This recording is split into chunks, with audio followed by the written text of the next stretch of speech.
Tiger news में आपका स्वागत है। आइए देखते हैं 10 बड़ी खबरें। पहली बड़ी खबर, चीन ने फिर गलवान दोहराने की कोशिश की।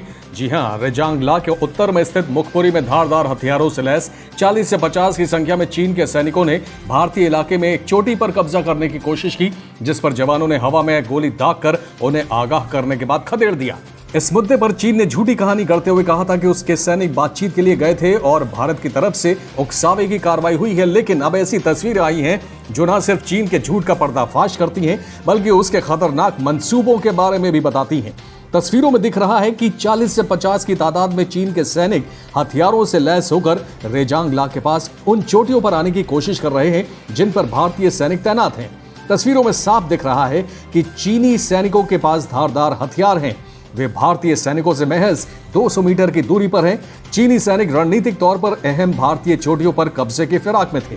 इतना ही नहीं, उन्होंने 10 से 15 राउंड फायरिंग भी की थी, लेकिन भारतीय जवानों ने उन्हें खदेड़ दिया।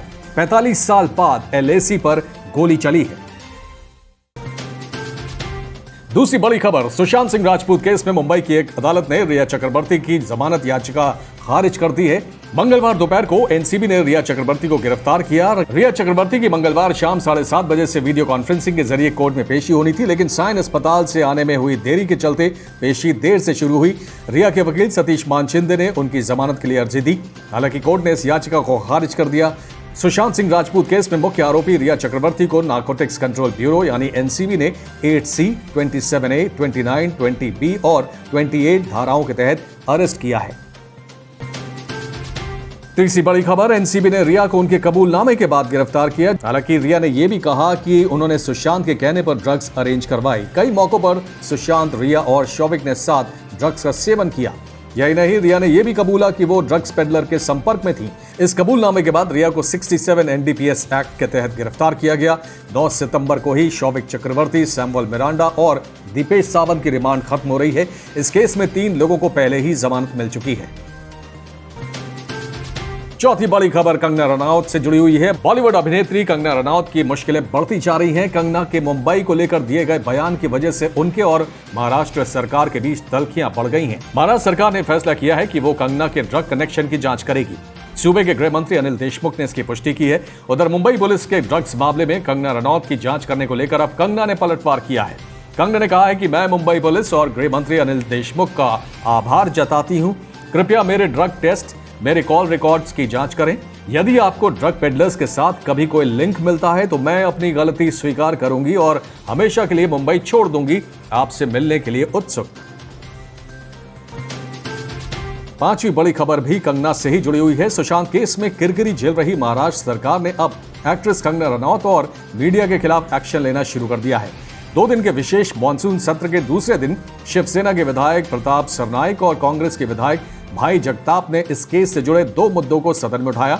सुशांत केस को लेकर मीडिया में सरकार के खिलाफ की जा रही टिप्पणी को आधार बनाते हुए प्रताप सरनाइक ने न्यूज एंकर अर्नब गोस्वामी और कांग्रेस विधायक अशोक जगताप ने मुंबई को लेकर अपमानजनक टिप्पणी के लिए कंगना रनौत के खिलाफ विशेषाधिकार हनन का प्रस्ताव विधान परिषद में पेश किया। दोनों प्रस्ताव को महाराष्ट्र विधान परिषद के अध्यक्ष रामराज नाईक ने स्वीकार कर लिया है। अगर ये प्रस्ताव सदन में पास हो जाता है तो अर्नब और कंगना पर कड़ी कार्रवाई हो सकती है। दोनों पर केस भी दर्ज हो सकता है। सदन के सामने माफी भी मांगनी पड़ सकती है।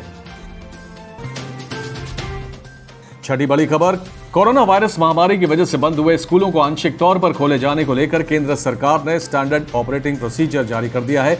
21 सितंबर से कक्षा 9वीं से 12वीं तक के छात्रों के लिए शर्तों के साथ स्कूलों को खोले जाने की इजाजत दी गई है। हालांकि ये छात्रों के ऊपर होगा कि वो स्कूल जाना चाहते हैं या नहीं। इस दौरान छात्रों के बीच कम से कम 6 फीट की दूरी रखनी होगी। फेस कवर, मास्क भी जरूरी होंगे। कंटेनमेंट जोन में स्थित स्कूलों को खोलने की इजाजत नहीं होगी। 7वीं बड़ी खबर, स्कूल के बाहर नशे का कारोबार से जुड़ी हुई है। कर्नाटक में बच्चों को नशे की लत लगवाने का सनसनीखेज मामला सामने आया है।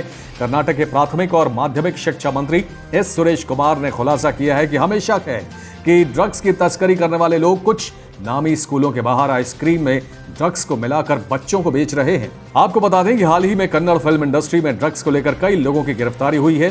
गौरतलब है कि सोमवार को अभिनेत्री रागिनी द्विवेदी को पुलिस ने ड्रग्स मामले में गिरफ्तार किया था। वहीं अभिनेत्री संजना गलरानी को पुलिस ने इस मामले में गिरफ्तार किया है। आठवीं बड़ी खबर, बिहार के मुख्यमंत्री और जनता दल यूनाइटेड के अध्यक्ष नीतीश कुमार ने सोमवार को अपनी पहली वर्चुअल रैली निश्चय संवाद में जिस तरह अपनी सरकार की उपलब्धियां गिनाई, उससे यह तय है कि इस साल होने वाले विधानसभा चुनाव में भी जेडीयू विकास को ही चुनावी मुद्दा बनाएगी। इस रैली में सीएम नीतीश की कई बातों से ज्यादा सोशल मीडिया पर पार्टी के सांसद लल्लन सिंह के नींद की चर्चा हो रही है। सीएम नीतीश कुमार के करीब 3 घंटे के भाषण के दौरान पार्टी सांसद लल्लन सिंह मंच पर ही नींद में गोते लगाते दिखे। ये विजुअल सोशल मीडिया पर आने के बाद लोगों ने इस पर चुटकी लेनी शुरू कर दी। इस मौके को लपकते हुए राष्ट्रीय जनता दल यानी आरजेडी ने अपने आधिकारिक फेसबुक पर वीडियो शेयर करते हुए नीतीश कुमार के भाषण पर तंज कसा है। आरजेडी ने वीडियो शेयर करते हुए लिखा है, सुतो सुतो ए राजा, फिर ऐसन पकाऊ भाषण सुनने के ना मिली। नवी बड़ी खबर, निजीकरण की ओर बढ़ रहा है आईआरसीटीसी। सरकार के निजीकरण के एजेंडे में अभी आईआरसीटीसी सबसे ऊपर है। आपको बता दें कि सरकार करीब दर्जन भर पब्लिक सेक्टर यूनिट का निजीकरण करने की तैयारी में है, जिनमें कम से कम 4 बड़े सरकारी बैंक भी शामिल हैं। आईआरसीटीसी पर पूरी तरह से भारतीय रेलवे का अधिकार है, जिसके पास ट्रेनों में tourism, catering, online ticket booking और पीने का पैक्ड पानी बेचने के एक्सक्लूसिव राइट्स हैं। इससे पहले सरकार ने 151 ट्रेनों के जरिए 109 रूट्स पर निजी कंपनियों को यात्री ट्रेनें चलाने की इजाजत दी थी। इसके जरिए सरकार को करीब 30,000 करोड़ रुपयों का निवेश मिलने की उम्मीद थी और साथ ही मेक इन इंडिया के तहत घरेलू मैन्युफैक्चरिंग भी बढ़ने की उम्मीद थी। आपको बता दें कि कुल रेल नेटवर्क का सिर्फ 5% ही प्राइवेट ट्रेनें होंगी। ये ट्रेनें 12 क्लस्टर में चलेंगी, जिनमें बेंगलुरु, चंडीगढ़, जयपुर, दिल्ली, मुंबई, पटना, प्रयागराज, सिकंदराबाद, हावड़ा और चेन्नई भी शामिल हैं। 10वीं बड़ी खबर, सरकार ने हाल ही में देश में पबजी मोबाइल पर बैन लगा दिया था। पबजी के अलावा सरकार ने 117 अन्य चाइनीज ऐप्स पर भी बैन लगाया था।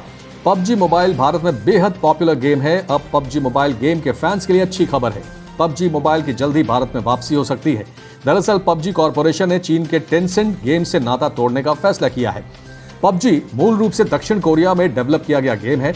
इस गेम के मोबाइल वर्जन की फ्रेंचाइजी चीन के टेंसेंट गेम्स ने ले रखी है। अब भारत में चाइनीज ऐप्स के बैन होने के बाद पबजी की पेटेंट कंपनी ने भारत में पबजी के ऑपरेशंस अपने हाथ में लेने का फैसला किया है और भारत में टेंसेंट गेम्स की फ्रेंचाइजी कंपनी सस्पेंड कर दी है। यानी अब साउथ कोरियन कंपनी संभालेगी पबजी की कमान। Tiger news desk.